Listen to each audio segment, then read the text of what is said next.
Ermənistan Baş naziri Nikol Paşinyanın sülh sazişinin imzalanmasını ikinci dərəcəli məsələlərlə əlaqələndirərək Azərbaycanın əsas tələbi olan konstitusiya dəyişikliyi məsələsini göz ardı etməsi qəbul edilməsi mümkün olmayan təklifdir. Azərbaycan problemin həll olunmasında mövcud olan əsas problemin konstitusiya dəyişikliyi olduğunu dəfələrlə bəyan edib. Politoloq Azər Qasımov bunu Today Press-ə danışarkən deyib. O bildirib ki, Ermənistanın konstitusiyasına dəyişiklik edilmədən imzalanan hər hansı sülh müqaviləsinin heç bir hüquqi əsası olmayacaq və əldə edilən sülh də Ermənistandakı hakimiyyətlərin Azərbaycana qarşı olan münasibətindən asılı olacaq. Sitat: hansısa revanşist düşüncəli erməninin hakimiyyətə gəlməsi yenidən qarşıdurma, müharibə şəraiti, hətta yeni müharibələr ola bilmə ehtimalı ilə qarşı-qarşıya qalacaq.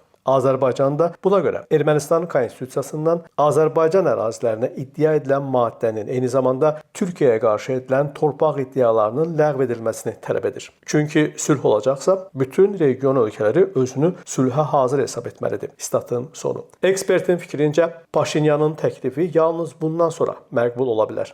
O hesab edir ki, Paşinyan sülh çağırışlarında nə qədər səmimi olduğunu Azərbaycanın tələbini yerinə yetirməklə göstərməli, ilk növbədə özündən sonra da xalqına rahat və sülhlə təminatlı gələcək qoymalıdır. Qeyd edək ki, Ermənistan Baş naziri Nikol Paşinyan Azərbaycana sülh sazişi və ATƏT-in Minsk qrupunun buraxılması barədə birgə bəyanatı eyni vaxtda imzalamağı təklif etdiklərini bildirib. Qiymət Mahir Namiq Abbasov, Today Press.